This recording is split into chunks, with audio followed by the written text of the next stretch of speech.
Good morning, all. Councillor Christensen has joined the meeting, Katie. Okay, lovely, thank you. Just waiting for it to go live.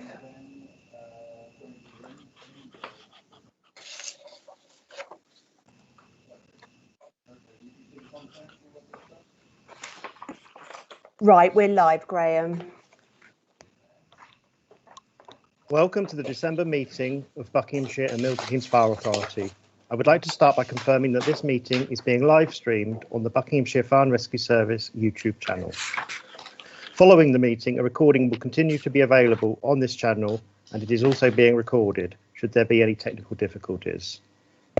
I'd just like to remind members of 4 key points. First, please mute your microphone and turn off your camera when not speaking. Second, feel free to turn off incoming video, as this may help if you have a weak connection. Thirdly, if you wish to speak during the meeting, please turn on your camera to indicate a wish to ask a question or to make a comment. The chairman will be notified of all members who have switched on their videos. When the chairman does invite you to speak, please unmute. When voting, members will be asked only to indicate if they wish to vote against or to abstain from a vote. Where this is the case, the chairman will ask you to switch on your camera to indicate that you wish to do so. These will be monitored and brought to the chairman's attention. If you do not switch on your video, this will be taken as silent assent. Before I hand over to the chairman, for the benefit of viewers of the webcast, Katie Nellist, the Democratic Services Officer, will read the list of members in surname alphabetical order. Please turn on your camera and unmute to respond when your name is called. Okay, Councillor Carroll. Present. Councillor Christensen. Present. Councillor Clark. Present. Councillor Cole. Present. Thank you. Councillor Exon. Present. Thank you. Councillor Hall. I don't think he's there yet. Councillor Hopkins. Present. Thank you. Councillor Hussain. Councillor Lambert. Present. Thank you. Councillor Mallon. Councillor Marland. No, I'll just let him on. Councillor McCall. I'm here. Thank you. Councillor McLean. Councillor Mills. Present. Thank you. Councillor Minns. No. Councillor Stutchbury. In attendance. Thank you. And Councillor Walsh. Present. Thank you.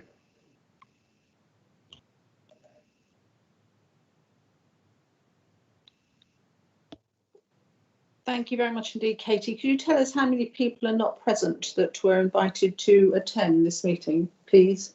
There's 5 at the moment, Chairman, but I'm just going to resend everyone the link so that they can, if they're having problems getting back on, they can get on. Thank you very much indeed. Good morning, members, and welcome to the meeting. And while Katie sends the link again to those members that have yet to join, I will ask her if there are any apologies. None, Chairman. The minutes of the meeting of the 14th of October have been circulated. Is it your wish that I sign these as a true record? Chairman, Yes. Chairman, no one has indicated a wish to vote against or abstain, so the minutes can be taken as approved. Thank you very much indeed. I was going to ask a question on those. I put the camera on. Okay. Yes, Councillor On Sutcliffe. page 17, we had a very in-depth discussion about the Grenfell inquiry, and it said that it had gone into phase 2. Is there any update on that progress? That just seemed to have gone on a long time. It has gone on a long time and it's still carrying on, as you probably very well aware. There is, they've not come to any conclusion yet. Perhaps the Chief Fire Officer might just like to give us a quick update. Jason? Thank you, Chairman. I think you've summed up really well, Chairman. Actually, the investigation and the will continue, and the hearing will continue over probably a number of years. Phase 2 is currently in operation, and it's still taking evidence from witnesses. The second phase, as probably members will be aware, is about how the cladding came to be on the building, the manufacturing process, the certification process, etc. of all the issue of the cladding. But as soon as there is a report following phase 2 of the inquiry, we'll bring something to the members for them to discuss and for them to note. Well, thank you for that, because there's implications not only for us but for construction throughout the whole of Buckinghamshire and Milton Keynes, isn't there? We need to know it. Thank you. I think it's one of those things that we will be looking at Councillor Suchby, and we will keep an eye on it because it is very pertinent. Mick Osborne, you want to say something? Yes, sorry to come in, Chairman, but just to give members a very brief update. From the phase 1 recommendations, the fire safety bill actually passed through the House of Lords 2 weeks ago. So again, that's got some implications for us, but in a positive light, that the outcomes from phase 1 of the Grenfell inquiry has now been translated into that fire safety bill, and as I say, it got its 3rd reading in the House of Lords just a couple of weeks ago. And I'm actually on a webinar tomorrow speaking about that on behalf of the National Fire Chiefs Council. So there's progress being made from both an operational and a fire safety perspective as well on that. Well, can I thank both the chairman and yourselves for keeping us up to date. As the chairman said, she'll make sure that we're informed about this, but her concerns are probably the same as my own about this. And if you were a victim of that, you probably feel underwhelmed with the amount of time it's taking. But let's just wait to see what the outcomes are. I think you're quite right, Councillor Suchby, and like everybody in the country, they were appalled to find out things weren't done properly. And I can assure you that we are looking at everything, and we are making sure that buildings within Buckinghamshire, and that's both in Milton Keynes and Buckinghamshire, are looked at, and we do have a list. So thank you very much. Thank you, Chairman, much appreciated. So following on from that, on page 16 of the minutes, we had a question on the Gables and Mellish Court in Milton Keynes, and is Peter Marland on the? Is he booked in now? I'm on. Yeah, I'm here. Super. Could you give us an update, because people were worried at the last meeting, and if you would like to just give us an update on, I believe there have been some decisions made by your council. Yeah. So the committee may know that. About 18 months ago, there was a small bin fire at the Gables. So let's go back to the beginning, actually. So there are 2 tower blocks in Milton Keynes, predominantly council housing, one in Wolverton, one in Bletchley. The Gables in Wolverton is around 60 flats. The Mellish Court in Bletchley is around about 140 flats, so 200 flats overall. Predominantly council housing, but a few private leaseholders and a few private rented from leaseholders. Both built in the mid-1960s. I think the Gables sort of like 1965 and Mellish Court about 1964, I think. So there's been a history of small bin fires in the basements of the buildings. They were originally concierge, very, very far back, but obviously had no concierge service at the time of the fires. So the Milton Keynes Council undertook a very stringent fire review. Obviously, in light of Grenfell, there's no cladding on the buildings, but what a stripped back fire inspection found was that there was a number of issues with the building, the materials that they're constructed of, the compartmentalisation had been breached on in several ways. As in fact, I think it's one of the things that was pointed out in the Grenfell inquiry around things like punching through walls, etc., etc. Obviously, there is no the building is no more dangerous today than it was yesterday or 30 years ago, but the council took immediate action. The council's taken action and put in 24-hour waking watches on those systems in those buildings, and put in a proper fire safety system, so the residents are very safe. In the meantime, over the course of the past month, the council's been working on what it wants to do with the building, and last week the cabinet member responsible took a decision based on 3 principles. One was the refurbishment, complete strip back and refurbishment. The other is demolition and reprovision as is, so rebuild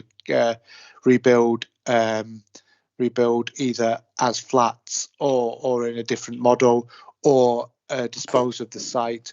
The Milton Keynes Council has taken the view that we will decant all the properties over the next 6 to 18 months.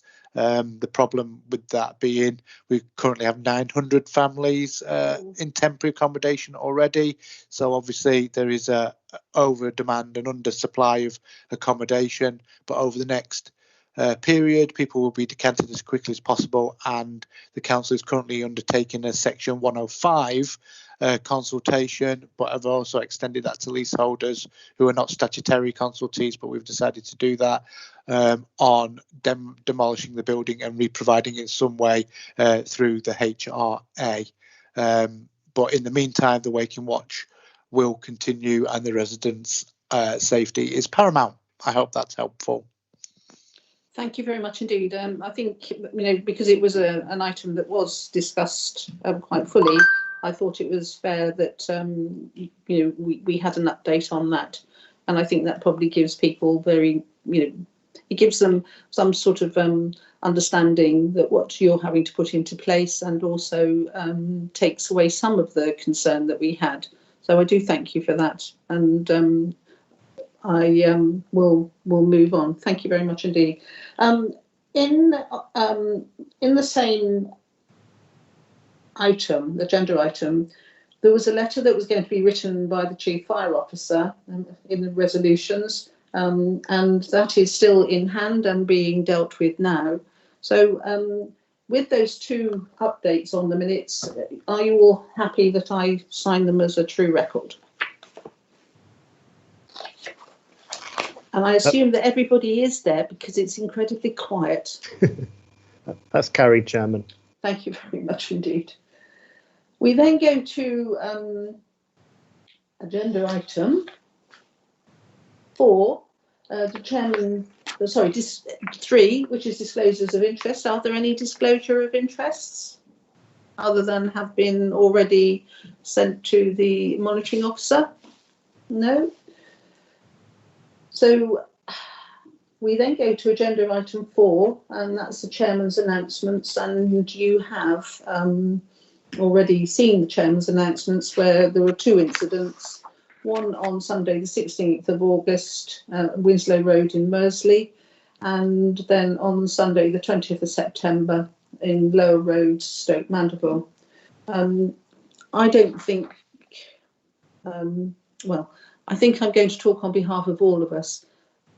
I am incredibly honoured to be chairman of the Bucks and Milton Keynes Fire Authority. The people that we've been working with over the last few months with COVID, they have been absolutely superb, and I would like to just relay my thanks to them for all that they do all of the time, and I hope that is passed on by our Chief Fire Officer.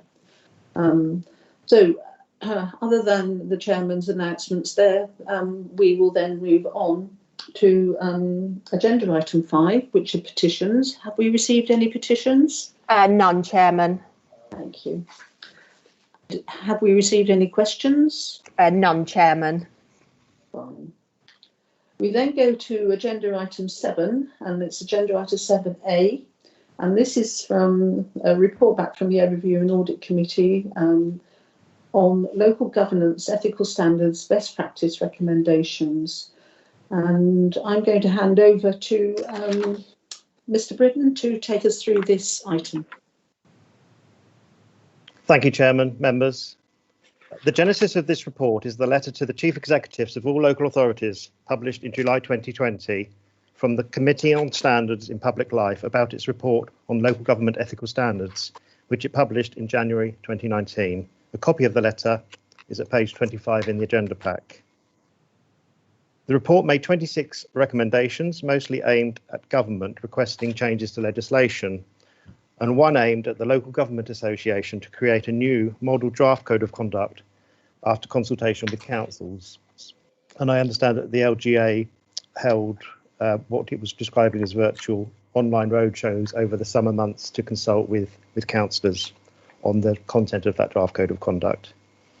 The LGA has stated that it is due to report on its final model code of conduct later this calendar year. The Committee on Standards in Public Life report also includes 15 best practice recommendations, which, as its July letter states, it would expect all local authorities to implement. The 15 best practice recommendations are at pages 26 and 27 in the agenda pack. In its letter, the Committee on Standards in Public Life stated that it would be writing to all local authorities again in the autumn to ascertain progress against its 15 best practice recommendations. With this in mind, Katie Nellis undertook an audit of all our current arrangements, benchmarked against the 13 recommendations applicable to combined fire and rescue authorities. The findings of the audit are at pages 30 to 39 of the agenda pack.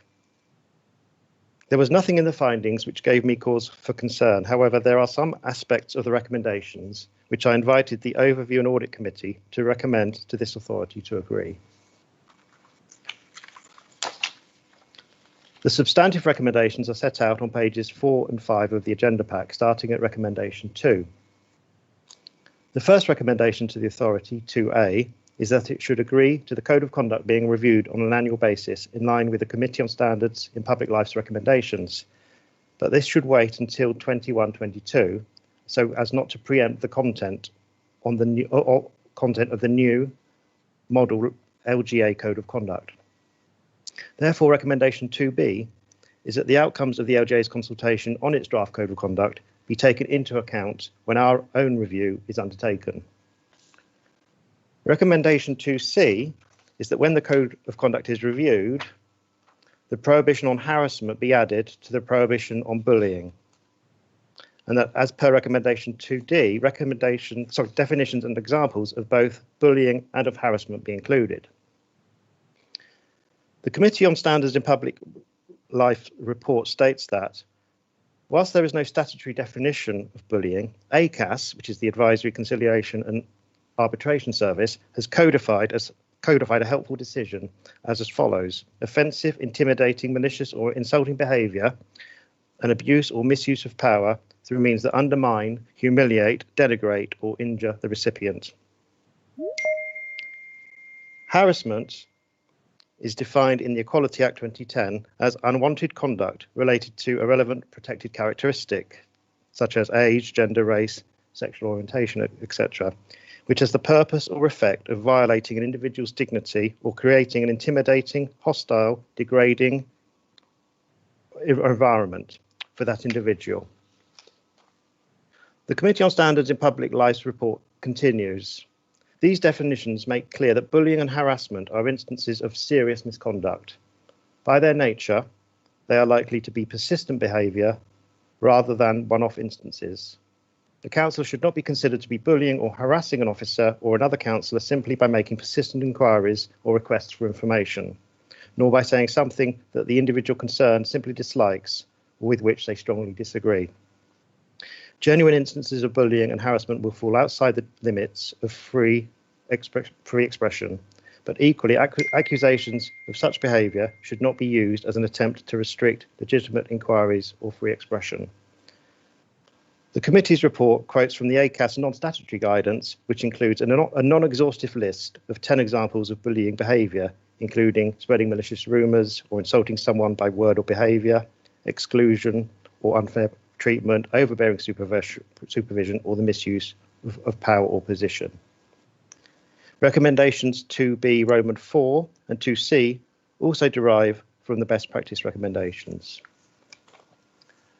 That's a quick canter through the report that the Overview and Audit Committee considered, and the recommendations are set out for you in the agenda pack. Are there any comments, members? Yes, Councillor Stutchbury.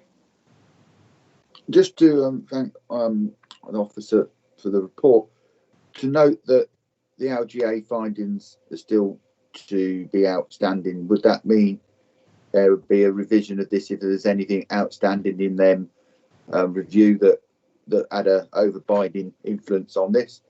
And to thank you for the diligence that you've done in this, and also when we went through it before, we did go over most of these issues which I think were covered, but was there anything outstanding in this report that shone out to you as being something that the authority would have to do major changes in? I think through reading your paper, most of the stuff on ethics, social inclusion and everything you're really strong on, but was there anything out of this report that you think we need to single out for special attention? I don't believe there is. I think that we've taken up the recommendations that are coming in on harassment and intimidation, and I think those things are happening more and more today.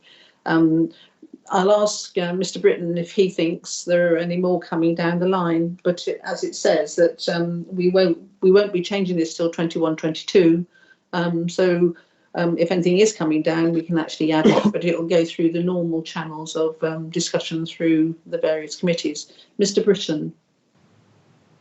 Thank you, Chairman, and thank you for the question, Councillor. In terms of the LGA's review, that was specifically in response to the Committee on Standards in Public Life's recommendation that they did a review of the draft model code of conduct. And although they did state that they were due to reply to finalise that in the autumn, obviously months have moved on. As the Chairman said, our actual review of the code of conduct has been put, the proposal is that we don't review it until 21-22, so that once that draft model code is finalised, we won't need to reinvent the wheel. We'll take on board the outcome and outputs from that code of conduct and reflect that in whatever local code is adopted by this authority. In terms of could we be doing better against the 13 recommendations that apply to the fire rescue authority? No, I feel that we are positioned well in terms of the audit that was undertaken, save that just making those tweaks to the code of conduct as set out in the recommendations once we see what the LGA have also produced. Well, thank you for that. And of course, these things do evolve. What we perceive to not be abuse, often when we look at it carefully, well, it is happened to be abuse, because abuse changes its nature, doesn't it? As we evolve as a society, people find new ways Absolutely. Of doing what they've done before. Absolutely. Well, thank you very much indeed for your question, Councillor Stutchbury. Mr. Britton, would you like to take us through the recommendations, please? Thank you, Chairman. The recommendations are up on pages 4 and 5 of the agenda pack, and for the benefit of viewers, I think Peter Marlin may have a question. Oh, yes. Sorry, Peter, you've got your hand up. Would you like to ask your question? Yeah, sorry. It was just, obviously, any standards investigation, the very first filter is whether somebody is acting in their capacity as a member of the fire authority. Yes. And it might be quite helpful if perhaps it might be just sort of some, not actually within the code of conduct, but maybe some examples of where people, because we're all constituent members of constituent councils as well. Yes, so yes. Maybe some examples of where people are acting on behalf of the fire authority, or where they're acting on behalf of their own authority, or where they are acting as a general member of the public. That Yes. particularly when it comes to social media is where a lot of complaints, I know a lot of standards issues are cropping up in Milton Keynes Council for councillors and parish councillors, and there are some there's some case law, isn't there, around when people are acting in what capacity. So just some case examples of when people are acting in what capacity might be helpful for the general public as well. I think that's a very good point, because I'm a member of another authority, and yes, we have to obey two codes of conduct. One is our own code of conduct, and then if we are perceived to be using our councillor's title, then that's a monitoring officer offence. So I do take your point, and perhaps that's something that Mr. Britton and I could have a discussion about and come back to the committee with some reasonable examples. Or, of course, if anybody on the committee has an example, perhaps they'd like to send it to us and we can decide if that's the one that we'd like to use as our examples, if that's all right. Yes? Mr. Britton, would you now like to take us through the recommendation? Chairman, and taking on board Councillor Marland's very helpful comments, should we perhaps look at 2C and where it says the procedure for handling for the handling of allegations under the Code of Conduct against members of Buckinghamshire and Milton Keynes Fire Authority be amended to include a non-exhaustive list of public interest factors which will be taken into account at the filtering stage of a complaint. And we could add an addition to that if that were to be voted upon and agreed, to go on to say, and I'm just jotting this down now, but it could include something like and a non-exhaustive list of examples when members may be deemed to be acting in their capacity as members of the Fire and Rescue Authority or Buckinghamshire and Milton Keynes Fire Authority. Yes. So we could so members of the public are guided as to an additional guidance at the filtering stage to members of the public. I think that's a very good idea, and because I think quite a lot of people are sometimes confused at what hat you might be wearing. So yes, if you could add that little rider into that, if everybody's happy. Councillor Stutchbury, you've got your hand up. Yeah.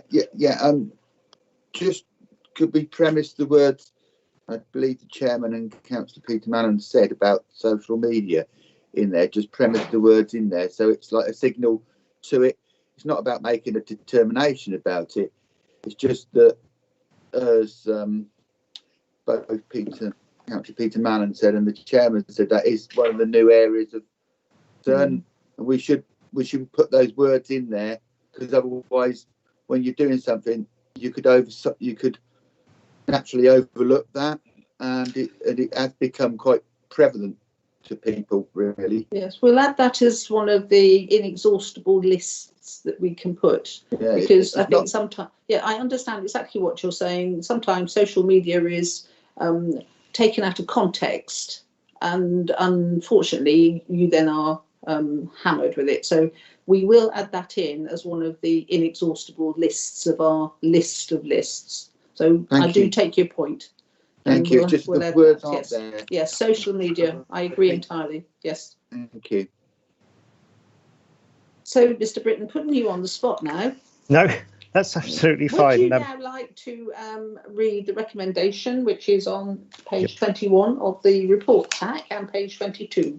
With those additions. Yeah, may I just check that if members wish to vote against or abstain on that proposed amendment, just to indicate now in terms of that proposed amendment. No one's indicating, so that amended resolution is passed. If I just take members back to the other recommendations, the first is to note the benchmarking report, which was Annex A in the report, regarding the 15 best practice recommendations in the Committee on Standards in Public Life's Local Government Ethical Standards report. Secondly, to approve that the Code of Conduct is reviewed on an annual basis commencing 21-22, and where possible, taking into account the views of the public, community organisations and neighbouring and appointing authorities. B, in any review of the Code of Conduct, 1, the outcomes of the LGA's consultation on its draft code of conduct be taken into account. 2, the prohibition on harassment be added to the prohibition of bullying. 3, definitions and examples of both bullying and of harassment be included. And 4, the requirement on members to comply with any formal standards investigation be included. And C, we've just voted on that amended recommendation. And may I ask that you perhaps just email out that change of C, so that we're all very well aware that we've agreed this amendment. Yep. Thank you very much indeed. Thank you very much indeed, members. We then go on to item 7B, which is a report from the Executive Committee. Councillor David Hopkins, do you want to say a few words before we hand over to Mr. Hussain? Thank you, Chair. I asked a number of questions actually at the executive, and the responses to those questions are recorded in the minutes. I think the one thing that has changed with relevance to both B and C is the fact that we've had the Chancellor's spending review announcement, and I'm sure that Asif and/or Mark will be providing the authority with an update based on the content of that Chancellor's announcement. Other than that, I think I'll leave it to the experts. Thank you. I didn't mean to laugh. I really didn't. Mr. Hussain, I know you're an expert because you proved it. Please, would you take us through the item? No offence taken, Chair. Thank you, Chair, members. Just to touch on the point that Councillor Hopkins has made, obviously I believe the next paper will be the financial strategy, which Mark will touch on, the comprehensive spending review and updates from that. So hopefully some of those questions will be answered there. I'll just focus on the capital strategy, which is at hand. So the SIP for Prudential Code for Capital Finance in Local Authorities includes a new requirement to produce a capital strategy, which demonstrates that capital expenditure and investment decisions are taken in line with the service's objectives and take account of stewardship, value for money, prudence, sustainability and affordability. This strategy outlines the authority's approach to capital investment, ensuring it is in line with its corporate priorities and objectives set out in the Public Safety Plan. It provides a strategic overview of how capital expenditure, capital financing and treasury management activity contribute to the delivery of outcomes, as well as overview of the management of risk and future financial sustainability. I must highlight at this point that our capital expenditure is predominantly funded from revenue contributions, as we no longer receive specific capital funding for capital projects. Therefore, it is vital that we review our capital strategy annually to ensure it is fit for purpose and in line with our authority's priorities. I wasn't going to go into any more detail of the capital strategy in itself, so I was going to stop there for any specific questions before I go into the recommendations. Are there any questions to Mr. Hussain? Yes, Councillor Sutcliffe. In the report, you premised Section 106 contributions as part of the capital strategy. Now, the government's white paper, which hasn't passed the House of Lords or anything yet, it's still a preliminary paper, has a very big bearing on the way pooling of contributions will be.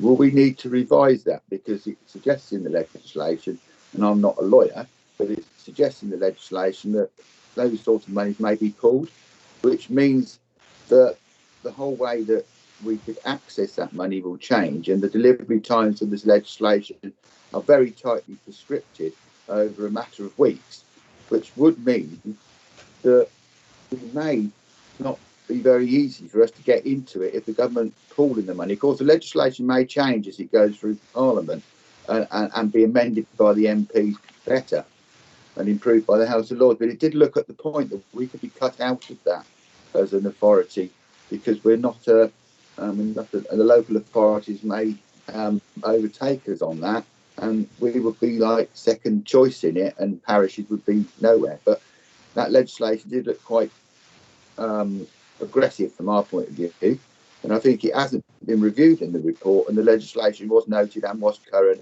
and was being discussed in the government development white paper. There's no reference to it in the report. Should we put a footnote in the report that we will come back and review that pending the legislation is sent to the House of Commons and the House of Lords? Yeah, definitely.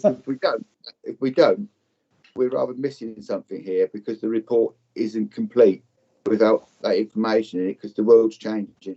Whether we like it or don't, it's changing. I don't want to discuss the legislation, that's not appropriate, but it will change.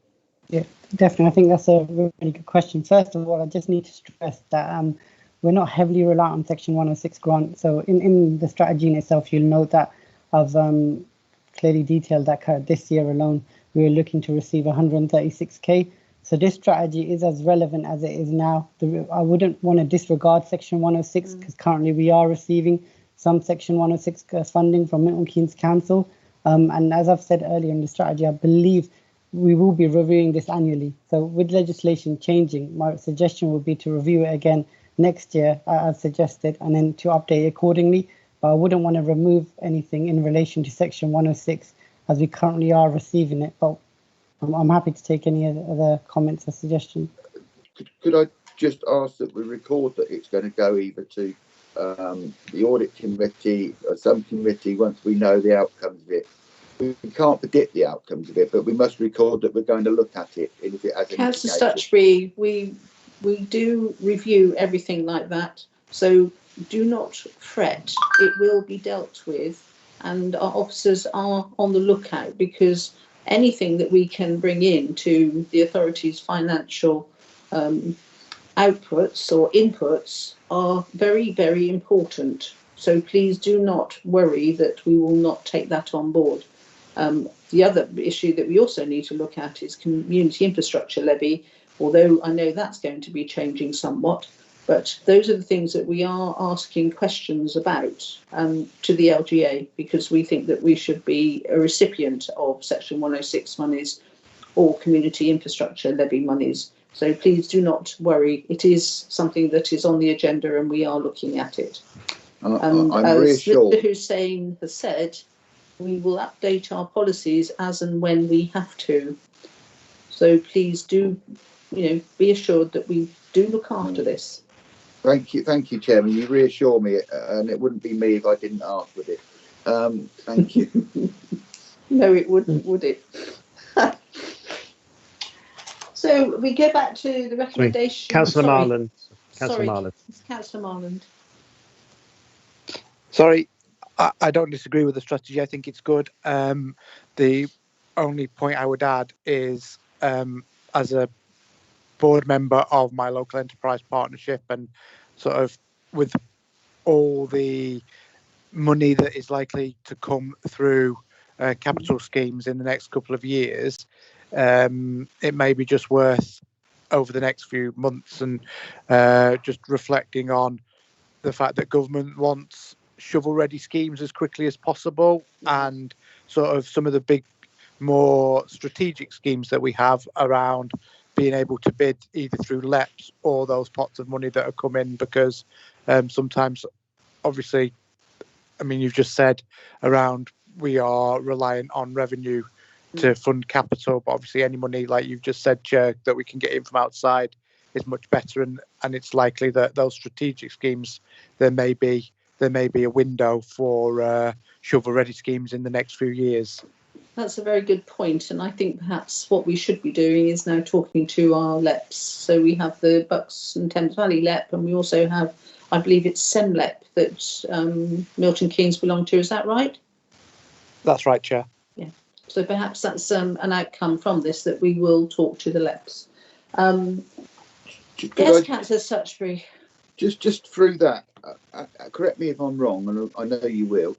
The Buckinghamshire's in a separate enterprise from Milton Keynes, which means we have to consider both sets of enterprise. Yeah, that's right. Things, because Buckinghamshire Council took the decision, rightly or wrongly, not to be in the same enterprise zone as Milton Keynes. Now, no, that's not quite right, actually, Mr. Stutchbury. That's not right. That's not right. No. No. I believe, and I'm sure that you will put me right on this, that the southern district councils, which were South Bucks, Chiltern and Wickham, because they looked south, they became members of the Bucks Thames Valley LEP. And Aylesbury Vale because it looks north, chose Semlep. Now, those are the reasons why, and as Councillor Marland has said, Milton Keynes looks at the South East Midlands Local Enterprise Partnership. So there are two LEPs that we can ask if we could be considered for income from them, rather than it's one. So it's the Bucks Thames Valley LEP is we face south, and Semlep was because we face north and east. Yes? Well, rather than do the semantics of it, the realities is, I think we are agreed there's two pots of money we need to look at. Yeah. We said that. Yeah, I think we're in agreement there. Thank you. Thank you very much indeed, Mr. Stutchbury. Mr. Hussain. Yeah. Going on to the recommendation then. Recommendation 1 is the capital strategy is recommended to the authority for approval, and recommendation 2 is the authority add in its terms of reference determining the capital strategy as set out in Appendix C. Are we all agreed? Subject to those additional typographicals, Yes. Chairman and members. And perhaps you can just note, Mr. Britton, that we will be writing to the LEPs. Certainly, Chairman. Thank you. We now go to agenda item 7C. Again, it's Councillor Hopkins and Mr. Hemmings will take us through this. Councillor Hopkins, do you have anything to say before Mr. Hemmings takes us through the item? As I say in another place, Chair, I refer you to the answer I gave to the previous question. Thank you. Mr. Hemmings. Okay, thank you, Chairman. Thank you, Councillor Hopkins. Good morning, members. So this financial strategy is a new document and it takes a long-term view at our finances, and it will help guide future medium-term financial plans and budget setting. So it looks at where we are, where we'd like to be, and how we'd like to get there from a financial perspective. It draws information from a number of sources, including HMIC FRS reports, audit reports, both internal and external, financial analysis, and a self-assessment in Appendix A to Annex 1. One of the key elements of the strategy is the potential scenarios, which are on page 94 of members' packs, page 24 of the strategy.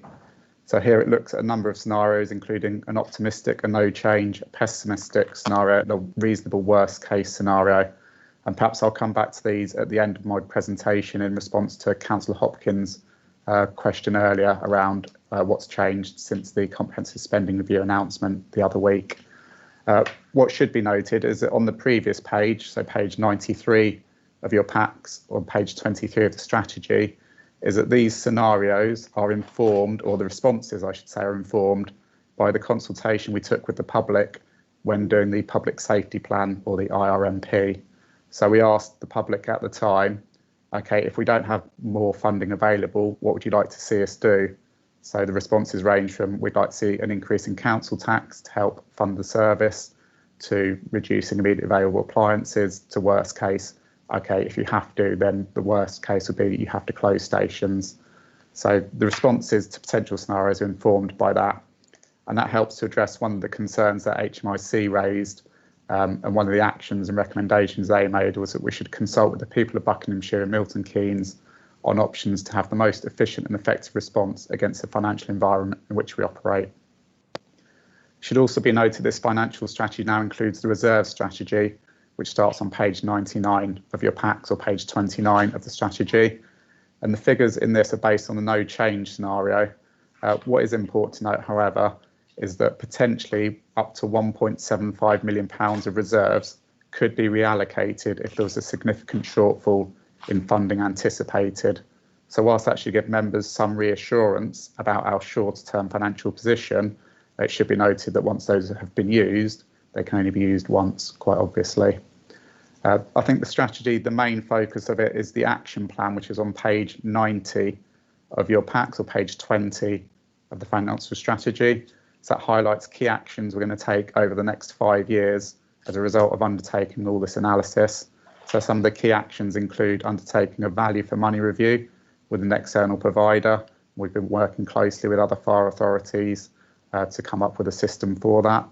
the establishment of the Programme Management Office to make sure that all our programmes and projects are adding full value and are in line with our corporate priorities, and a review of our performance reporting arrangements to make sure we're fully bringing together all our financial and operational performance indicators in one place.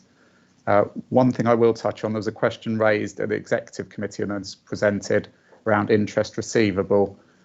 So page 75 of your packs, or page 5 of the strategy as it is, shows the current budget for the current year of £150,000 for our Treasury Management investments. It should be noted that we're expecting this to reduce by £120,000 for next year. So on top of funding pressures, we've also got some income pressures. Just to give you an example of the difficulties we're experiencing, in October 2019, we placed a £1.5 million loan with Lloyds for 1 year at 1.1%, which generated £16,500 worth of income. Same time this year, we did a £1 million deal for 1 year at 0.2%. So that nets £2,000 in income. Even if we had done the same amount, it would still only net £3,000 in income. So because of the change in the bank rate, because of coronavirus, that's kind of the reality of the situation we're dealing with now. So to summarise the strategy, overall, it helps further address the concerns raised by HMIC, namely the one I mentioned earlier about consulting with the public, but also ensuring we have the capacity and capability to support our activity in the public safety plan and using sound financial management to ensure all additional costs are accounted for and there's a contingency plan in place. I will just move on to answer Councillor Hopkins' questions around, okay, what's changed since the spending review, because obviously this was presented before that happened. There are 3 key points in that for us, one of which was the public sector pay pause. So staying away from the politics of whether that's a good or a bad thing, just in pure financial terms, that will save us £300,000 next year because it's a part year effect, because our pay award runs from the 1st of July. In a full year, that would save £400,000. The government has also said it will fund 75% of our irrecoverable losses on business rates and council tax, which is a historic thing. So that will help with the deficit, and the deficit can also be spread over a number of years. However, that doesn't address the reduction in the council tax base, unfortunately. The other thing which is disappointing to note is the core referendum threshold will still remain at 2% for next year, with no specific mention of any exemptions for fire at the moment. So having been through and updated that, and based on kind of our best knowledge of council tax and business rates projections from our billing authorities, we think that we're somewhere between the no change and pessimistic scenarios that are outlined on page 24. And we're currently looking at a deficit of around about £1 million for next year. So we've written to the Minister on this. We've highlighted our concerns, especially around the lack of council tax flexibility. In some ways, I think we're worse off than many authorities in that respect. I think historically we've done well because 2/3 of our funding comes from council tax. So when grant funding was cut, we were relatively protected. But now, because of our Band D being one of the lowest of all authorities, and because the base is now restricted or contracting even, we are in quite a difficult position financially. So yeah, as I said, we've set out concerns to the Minister and we eagerly wait his response. And we're also waiting for more detail, which we expect to be released in next week's provisional settlement. So we'll update members further once we've had that. So that is the financial strategy in a nutshell, and happy to take any questions that councillors may have. Thank you, Mr. Hemmings. Are there any questions? Councillor Stutchbury. Yeah, thank you very much for the report. Page 93 or page 23 of the report, at the top of it, it says in the consultation, things you might want to consult on. Well, one of the concerns I always have with consultations is that people make choices based on gut feelings rather than information. If we are going to consult on all those things, especially is it the second one down, which is in black, which is a reduction of 23%, which is a reduction of fire tendencies equipment. I think we need to have to explain what the outcomes of that is to the public, what that actually means, because living, you may think that's okay, they may not, but they need to have the facts if they're going to be consulted, what that actually means now that pens out over Buckinghamshire. The other thing that the pay review decision, as you say, we won't talk about the politics of it, but you can imagine what my view of that is. But it's not pleasant. The pay strategy review said that people earning under £24,000 and corrected would being still entitled to a rise. Have we got make sure that if there are people earning under the £24,000 threshold, if that's what I think is correct, they actually get their 2% pay rise, because the government said that they could. The tax-based question, there's an historical gap I picked up between our authority on the amount of council tax we can collect against other local authorities, because for some years we haven't either collected council tax or we haven't put a rise in at all in previous years, which has accumulated effect where we are today. That's not quite true, Mr. Sutsbury. But let's not be political. So just carry on with your question or your comment, please. No comment. Absolutely no comment. Well, I'm never political. We know that. But I do think around the council tax base question, the other two elements are worth a response on, because there will be people who perhaps earn £24,000, in which case they should get their 2%. Yep. So thank you for your questions, Councillor Sutsbury. Very good questions. To pick up your first one around the consultation, this was done as part of the public safety plan, and this was done through focus groups. So we had the chance to sit down and explain to these groups for a couple of hours what the service is, what the service does, how it operates. So these are quite informed decisions, but appreciate that if we are going to do things like reduce appliances, that will be subject to further consultation with the people directly impacted.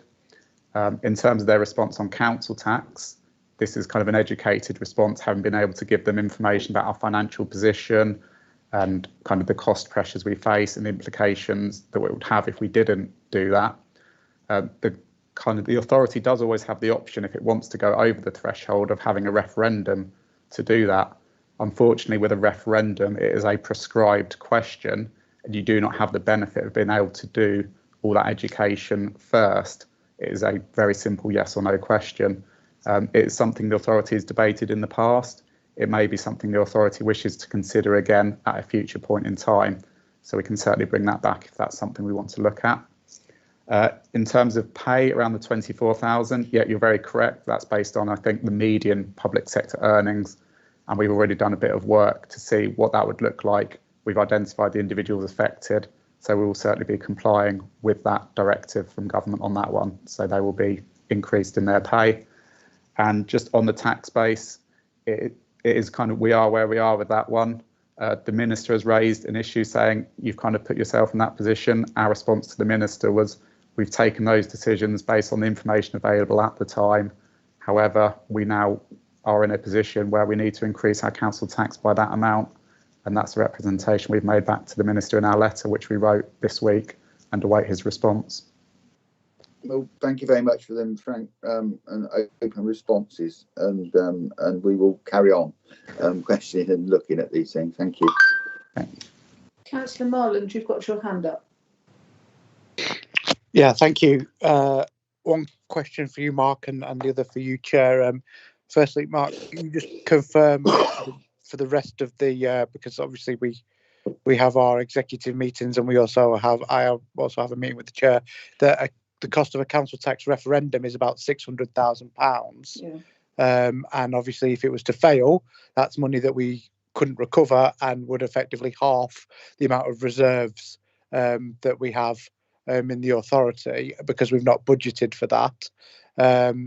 Could you just as well sort of indicate of that gap in next year of just, I think you said just over £1 million, how much of that do you think is short-term loss, such as recoverable on either the government schemes, or may recover over time, such as the council tax base, and how much is an underlying deficit, so to speak?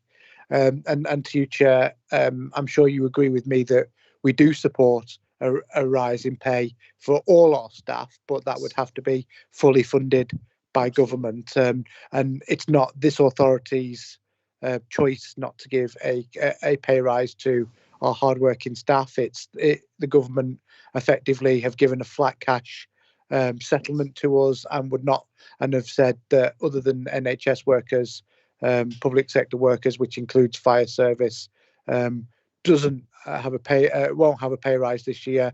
But we are making representations and reaching out to the FBU that we do support a pay rise, but it would have to be funded by government. And just put that on record for you, Chair. You are quite right. We have said that it does have to be fully funded. And as we know, and as we've seen going through the year, there are going to be a lot of people who are going to probably lose their jobs, which is again another worry. But yes, that is something that we are aware of and we have requested. And I know our Chief Fire Officer has also said that it has to be fully funded. It cannot be paid out of what we have in our savings. Councillor Suchbury, do you have another question or is it a comment? Yeah, it's a question. Go on. If we were so minded to do that, what's the procedures that we need to go through, Chairman? Because do what? Sorry. Councillor Peter Mallon suggested that we want a fully funded and right to the government. Is that we have already done that, actually? Well, that's nice to know, and we should be public about that. We've actually done that because we are not choosing this situation. We're being given it. This is a slightly different situation. So I think there's one thing that you've got to be aware of, Councillor Suchbury, and that is we have a phenomenal debt to pay. And for those people who are in work, and as we've said, people who are receiving £24,000 and under will get a 2% pay rise. We do have to consider those people that probably won't have a job. We're expecting them still to pay their council tax, so we're going to be inflicted with a council tax loss as well, possibly. We've been told that we will get 75% of business rates, but as Mr. Hemmings has quite rightly pointed out, that doesn't go into our bottom line. So we are looking at losses further down the line. We know that there has been a pay pause, and that is just for the moment. That could change. But as we've always said, any funding any pay rises has to be fully funded, and that is what we have always said. You can't keep taking it out of balances. And as Mr. Hemmings has quite rightly said, you spend it once, you can't spend it again. Mr. Hemmings, do you want to add to Councillor Suchbury's question? I think you probably covered that quite well, Chairman. Just, if I may, can I just address Councillor Marlin's question he raised around the referendum and around recoverable losses? Yes. So yeah, he's very right. The estimated cost of holding a referendum is about £600,000. That's based on the one referendum that has been undertaken since new regulations came into force, which was, I believe, Bedfordshire Police and Crime Commissioner, who sought to increase council tax above the threshold, and they lost that referendum. So not only do you have the cost of actually holding the referendum itself, but should it fail, you then have the cost of rebilling, which will be passed on to us. So it is about £600,000, which is a substantial chunk of our reserves. To address the question around recoverable losses, ultimately, I think it will be recoverable in future years, but the question is how quickly it's going to recover. So, for example, on council tax, the latest information we've had from the billing authorities is they expect the base has contracted by 1% for next year. As kind of people come back off council tax support, as the economy recovers, that will pick up. But whether that's going to be 1 year, 2 years, 3 years, 5 years, that's a critical question for us. And similarly with businesses, as they've closed and are not paying business rates, the economy will recover. But the key consideration for us, and nationally indeed, is how quickly the economy bounces back, as it were. And it's something we just have to keep under constant review. And we will measure progress against this strategy on an annual basis, as with all strategies. Thank you, Mr. Hemmings. Just, Chairman, just to come back briefly, one of the things I have noticed is that there's an awful lot of people now since 12 months ago, when I was looking at something the other day, there were now council tax exemptions. That seems to have arisen only on a small base. I was looking at it and that's something that we do need to get an early signal about, because we don't know why I'm sure whatever the reason they're exempt from council tax is a generally good reason, but you're talking about council tax exemptions, aren't you? Yeah, there's a lot of those. Yes, some of the council tax exemptions were put in for single parents with children under 5, and that was put in to assist them, and I think also because of the benefits that they were receiving. But that ceases when they're 5. So the council tax exemptions were put in by councils. Probably you were part of Aylesbury Vales District Council who made that decision as well. But that was made by those councils for specific people in their area. And that was done, I think, probably about 8-9 months ago. It was done particularly before we all went into the unitary, because of the outcry of those groups where they didn't have sufficient funding, and that was one thing we could do to help them.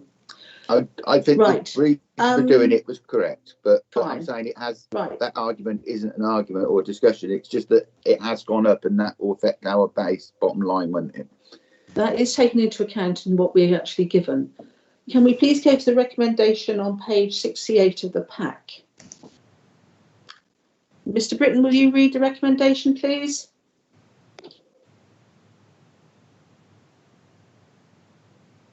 Thank you, Chairman. I'm just orienting myself on the actual recommendation for this authority to consider is at page 5 in the agenda pack, because it's got the addendum for those typographical cosmetic typographical changes. So the recommendation for members and for viewers is that the financial strategy 2021 to 24-25 is recommended to the Fire Authority for approval. So it's seeking the approval of that strategy by members of this authority, subject to those cosmetic typographical amendments listed on page 5.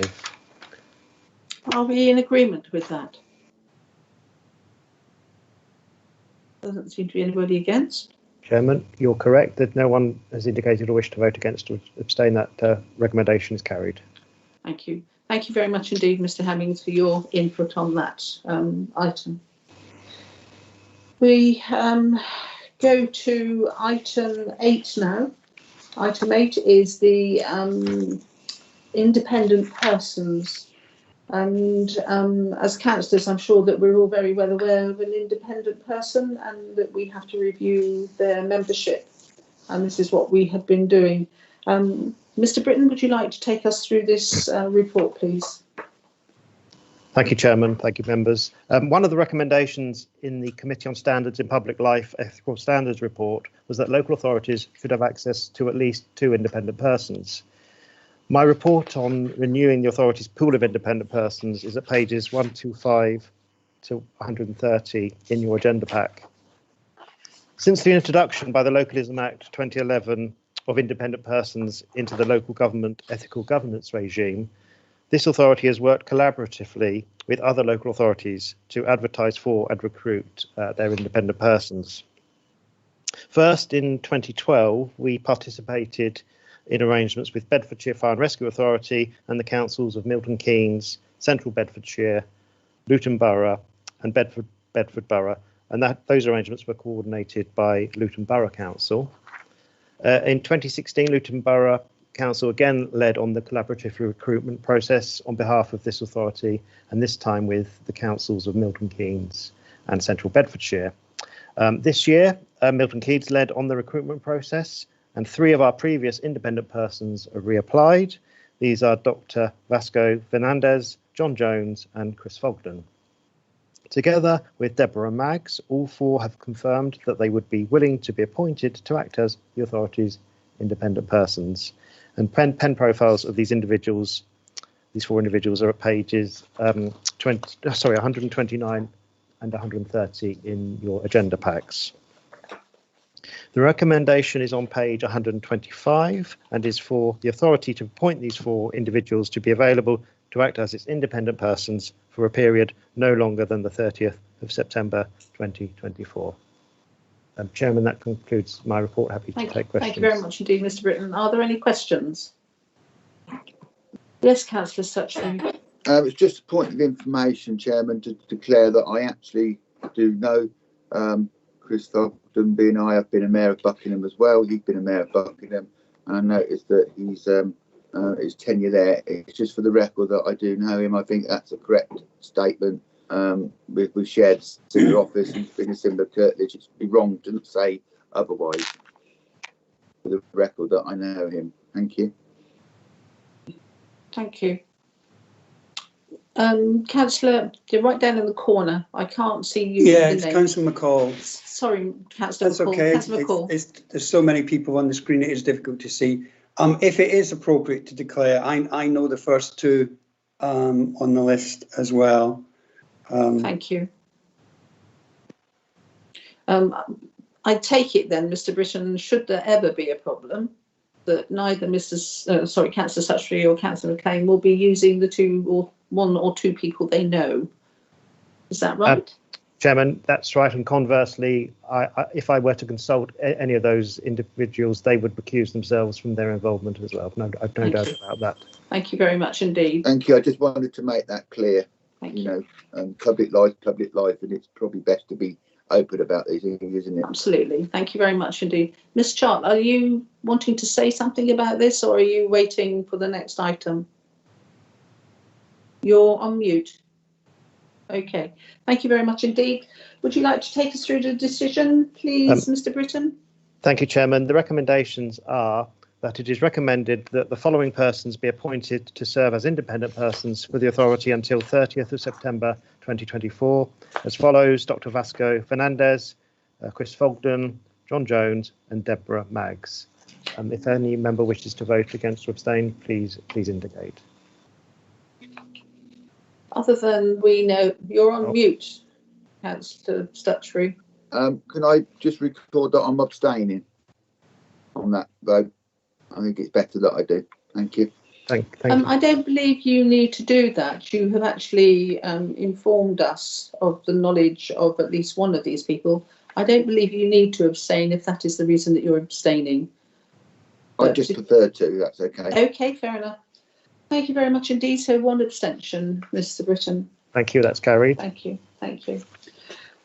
We go to item 9, which is on page 131 of your pack. And I'm going to ask Councillor McLean to give us a quick run through if he has anything to add. Thank you very much, Chairman. Hopefully you've had a chance to read the report and the foreword that I've written. These are challenging times, and I'm confident that the service is geared up to cope. Some significant changes have been implemented since COVID-19 appeared, and from my visits to stations and training grounds, personnel are equipped to cope and are well supported with these changes to the previous normal. The service looks at its staff in a holistic manner, recognising that everybody's health, safety and well-being is paramount, albeit different depending on their role. You will see in the report there have been several significant reductions in negative incidents, but we must not become complacent. The service will continue to develop proactive protocols and policies that should make the service an even safer place to work, and I hope to write an even more positive forward next year. And now I'd like to hand over to Ali Chart to take us through the report. Ali. Ali. Thank you, Councillor McLean. Thank you, Chair. Basically, first of all, I would like to start with an apology. In your packs, in the report, there is a typo on page 9 in the last sentence. The sentence should read, "The remaining injuries affect 9 apprentice firefighters." Apologies for that error, managed to slip through the net. Moving on to the report itself, while this report is based on performance for the year 1920, the COVID-19 pandemic, which initially impacted on the service in March, was and continues to be one of the highest priorities for the service in terms of protecting its staff and the communities we serve. The initial response provided by the service to the quarantining of those who entered the UK from affected countries at Kent's Hill, Milton Keynes, assisted in its preparations to respond to COVID-19 internally in terms of social distancing, personal hygiene and cleaning regimes when it became apparent that the UK would be affected by the virus. We've worked closely with our Thames Valley partners in terms of protecting Thames Valley Fire Control staff who provide a critical service, and also in protecting our operational crews to enable us to carry out our statutory duty and protect the communities we serve. The service is in a good position in terms of the work undertaken and the measures implemented to ensure adherence to government, Public Health England and World Health Organization guidance. All of our stations and sites are COVID secure. It is now a case of monitoring the adherence to measures on an ongoing basis. Risk assessments have been created for service delivery activities and those detailed in the tripartite agreements. Protection, prevention, training activities and for all station and sites in terms of working safely with COVID-19. These are under constant review as the situation is highly dynamic in nature. During the pandemic, the health and safety team have continued to carry out the day-to-day work of the department effectively, while supporting both the ambitions of the service and the response to the pandemic. Moving down to our performance at a glance graph, you will see that there has been a decrease in the number of safety events in 3 areas. Those 3 areas are injury rate, the number of injuries, and equipment damage. 2 have remained the same as in 1819, and these were the reportable events and acts of violence against firefighters. There has been an increase in vehicle damage compared to last year. And the number of near misses, which is where there has been no injury or financial or loss, has also decreased, which is not what we would wish to see. We would wish to see those increase, as it means we can remedy actions prior to an event occurring. Of the 44 personal injury safety events that have occurred, 33 have been recorded as minor in nature and 11 as moderate. 6 of the 11 were musculoskeletal injuries, primarily sustained by the latest cohort of apprentices who are using muscle groups in different ways and maybe perhaps not as fit as they should have been. 2 other incidents were cuts of a moderate nature, and the remaining 3 were other separate injuries which cannot be specified due to GDPR legislation. On a pleasing note, equipment damage safety events have seen a significant decrease of 34%, with 39 safety events compared to 59 in 2018-19. 34 of these were of a minor nature and 5 were moderate. Looking at station improvement planning, there are 2 elements to station plans. The first element being the improvement audits, which test the preparedness and quality of service provided by our response, and these audits are thematic. Station plans are being introduced early next year and are data and intelligence based. Each station is given its own profile relating to their demographics, vulnerabilities within its communities and risk and demand levels. For example, Gerrards Cross encounters lots of RTCs, road traffic collisions, and Broughton, on the other hand, have more accidental dwelling fires. So the plans will be bespoke to their particular needs. In terms of the health and safety involvement, the key health and safety matters featured in the station improvement or plans to identify the level of understanding and knowledge of expected behaviours operational staff have. These subjects include employee health and safety responsibilities, personal protective equipment on the incident ground, slow speed manoeuvring, non-operational risk assessments, hazard reporting, COVID-19, dynamic risk assessments and analytical risk assessments for our supervisory managers only, and safety events and near-miss reporting. The Health and Safety Department have been out with Steve Hawkins, who is leading on the station improvement audits. Looking at our peer tables, the total number of injuries to firefighters has increased by 2 compared to last year. We hold 5th place in the table. 6 of the injuries were sustained by the latest cohort of apprentices, as mentioned earlier. Looking at our Thames Valley counterparts, Berkshire and Oxfordshire had 60 and 47 respectively. For injuries at fires, we had one less event than last year, which elevated us to 3rd position.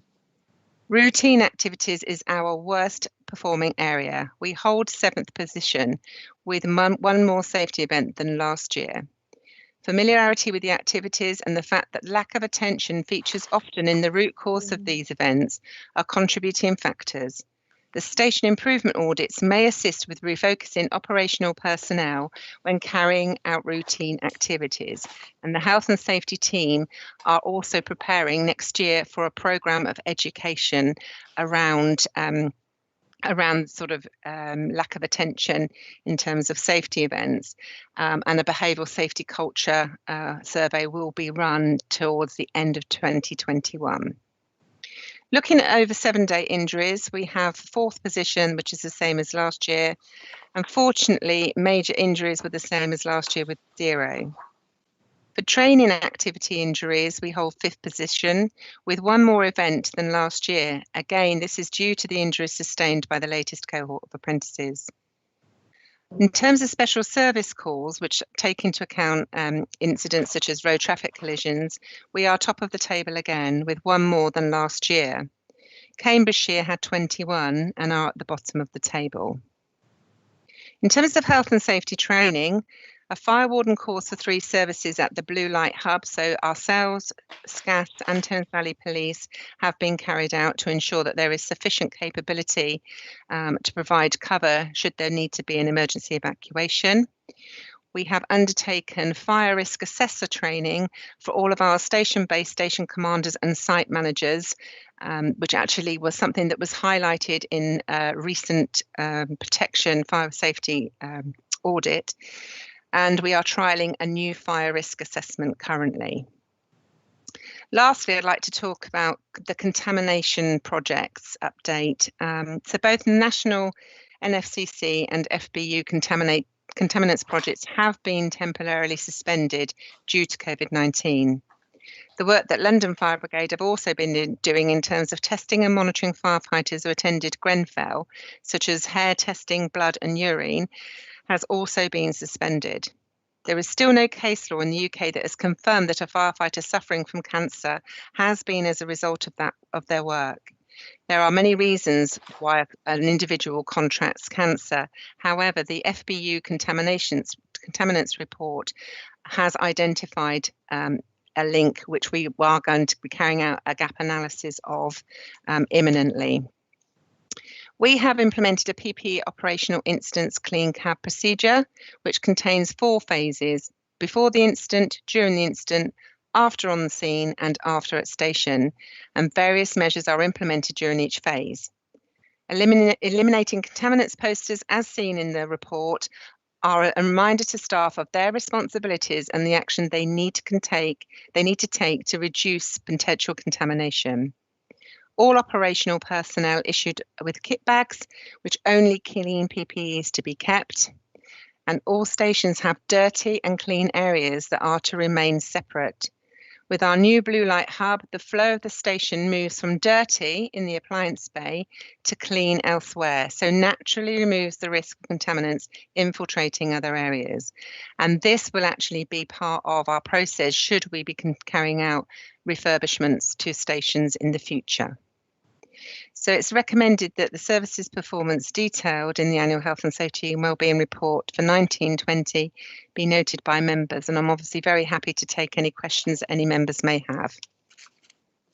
Thank you very much indeed for a very, very in-depth report, and I am very well aware of the wonderful work you do, and I thank you for that, Ali. Thank you very much indeed. Thank you, Chairman.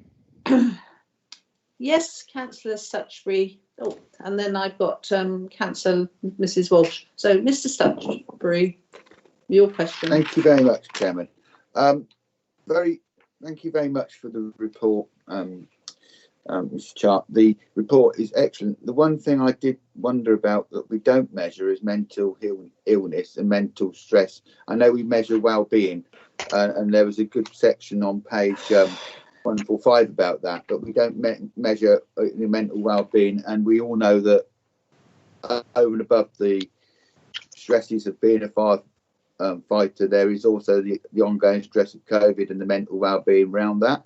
The other element being, am I assured that through you, Chair, and Alison, that we are going to get an early sight of the FBU's comments on the effects of through working through the industry, working with firefighters, because we do need to know that. We do need to read that. I mean, we shouldn't determine it, because if it forms part of any inquiry, we shouldn't prejudice it. But we do need to have oversight of it. Thank you, Chairman.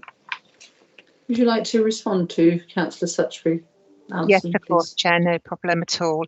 In terms of mental health, Councillor Stutchbury, we do work hard on this issue. It is reported through the attendance management group on a regular basis, and also forms part of the remit for the wellbeing group that we have in service. We have a team of mental health champions across the service who act as the eyes and ears for all of our staff who may suffer or be suffering from mental health illness. We then also have a team of mental health first aiders who will then signpost, talk to those individuals with their permission, and signpost them onto other services if and as required. So we are doing an awful lot of work around mental health illness. For our operational personnel, we have trauma support. So, exposure to traumatic types of incidents, they are able to receive a defusing session, which occurs after the incident, immediately after the incident, where they are informed of how they may react mentally to what they have seen and witnessed. They will then, if they wish to, partake in a debriefing session, which is coordinated and facilitated by trained debriefers, so that they are actually able to talk about their experiences as a group and fill in the pictures that they may not have of the whole event, because what people's natural propensity to do is, if you haven't seen it for yourself, you will make it up. So it's good for them to know actually what has occurred. So I can assure you that there are very robust measures in place in terms of mental health illness across the service for all of our staff groups. In terms of the FBU contaminants report, as I say, we have received it. My department is working through it currently to carry out a gap analysis on it. But I'm more than happy to share that with the members, of course. Not a problem. Thank you very much. Thank you very much, Alison, for good answers and sincere answers. And I'm really relieved about the comments around the mental well-being. And I'm grateful that we're going to have sight of that report. Thank you very, very much. No problem. I do have to say, Councillor Stutchbury, that has been reported on before, the mental health issues that we do assist with. Councillor Mrs. Walsh, would you like to ask your question? Yes, thank you, Alison, for your report. It's really, really interesting and informative. My question is basically the same, but I was struck by your figures on the support staff in relation to the absences and the fact that, the increased figures in the amount of stress that's reported. And we all know that stress covers wide, everything from depression, stress covers a lot of, not just mental, but, mental and physical illness. They sort of go one into the other, don't they? You can't always separate them. So my question, I did note that the wellbeing group is actively considering why this might be happening. And I just wondered, it's 9 months since the date of this report, if you had any update on how that's going. And I just wondered if it's probably somewhere, and I haven't picked it up, but support staff, are they working from home still, or are they back into the office? And if so, what is the effect of that going to be, and how do you see that going under those circumstances? Okay, that's fine. Thank you, Councillor. Yes, I can certainly answer that one for you. In terms of support staff, obviously, what is available to all staff is available to all staff. So we have an employee assistance programme, which is confidential and can work through a range of issues with individuals in terms of financial issues, personal issues, stress. Those are all there. We have a welfare officer who is available to all staff if people are stressed and have concerns. We carry out stress risk assessments on staff if they go off work with sick, with stress as a sickness reason, we also do create wellness action plans for them to return, with adjustments made to accommodate what is necessary for them to be able to return to work.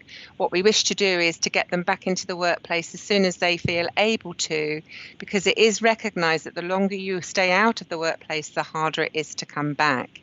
And what we have to remember is stress can be a myriad of reasons. It could be not just work related, but personal issues as well. So it is a very fine line, but we do have very robust support procedures in place. In terms of support staff working from home, yes, we are following government guidance that states wherever possible, staff are to work from home. Obviously, there are instances when that's not always possible. And for our vulnerable persons that are working from home, we have regular contact with line managers and colleagues. We have individual risk assessments with those individuals that are reviewed regularly by line managers to ensure that their mental health is not being affected. Now, for those where that is the case, if they feel that they're better to come into work to sort of mix with people, we will accommodate that, but only in a COVID secure manner, because we don't want to risk the possibility of transmission of the virus. So again, I can assure you, Councillor Walsh, that we do have a lot of support measures in place for all of our staff groups. Thank you. Thank you very much indeed. We have two people that have their hands up. One is Dave Norris, and then the other one is Jason Thelwell. So shall we go with Dave Norris first, and then perhaps Jason, you'd like to wrap it all up for us? David. Thanks very much, Chairman, and good afternoon, members. So really, just to build on Ali's very helpful and informative summary, Ali's quite right in describing the range of measures that we currently have in place for staff, and I do support Ali on the wellbeing group, which is allied very closely with our work across the EDI agenda, and also some of the we've introduced a refreshed way of understanding attendance management across the service. So really building on the previous question from Councillor Walsh, what I would suggest is we are very mindful that COVID is impacting on our staff and of course the public in a wide variety of ways, many of those which are yet to manifest.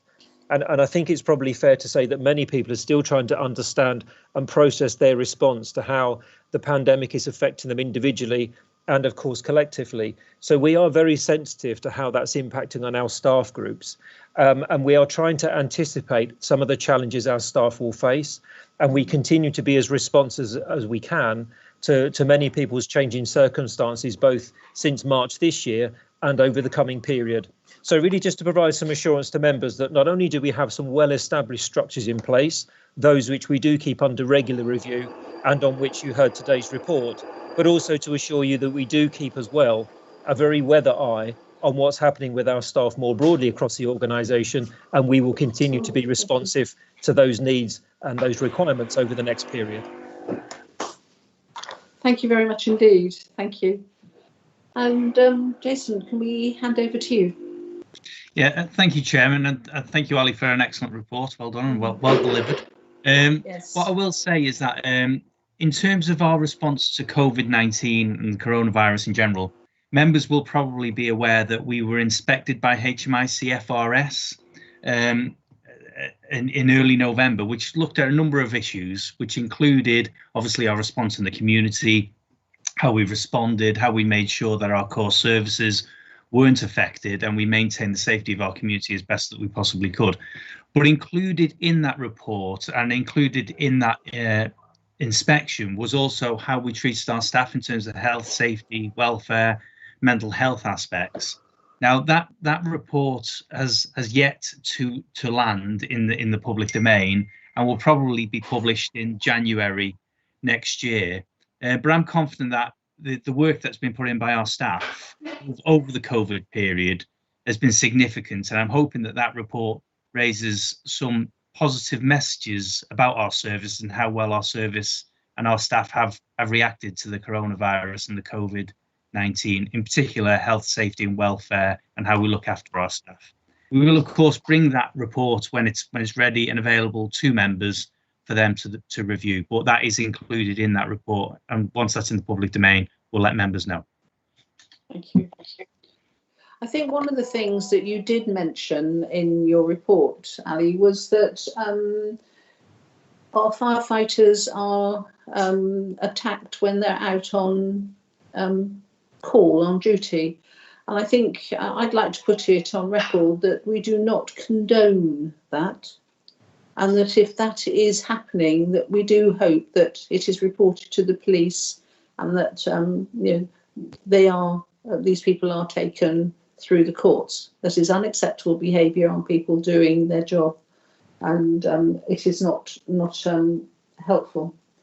And I'm sure that you would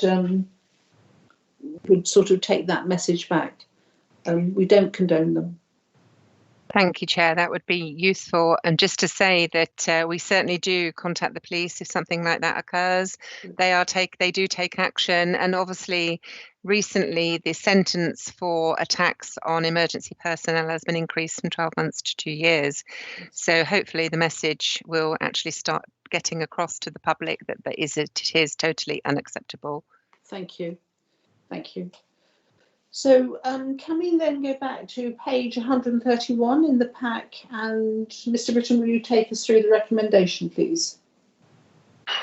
Thank you, Chairman. The recommendation is for noting. It is recommended that the service's performance detailed in the Annual Health, Safety and Wellbeing Report 1920 be noted. If any members wish to vote against or abstain, please indicate. Chairman, that's carried. Thank you. Thank you very much indeed.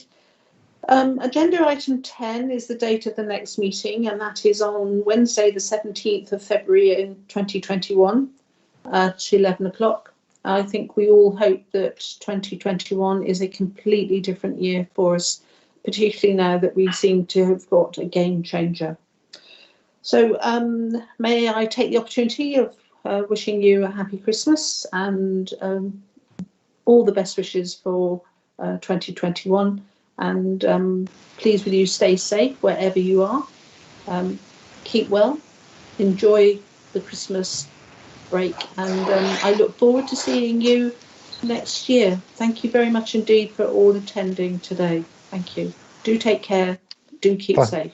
Thank you. Thank you, Chairman. Thank you, Chair. Thank you, Chairman. Thank you. Thank you. Bye-bye. Bye-bye.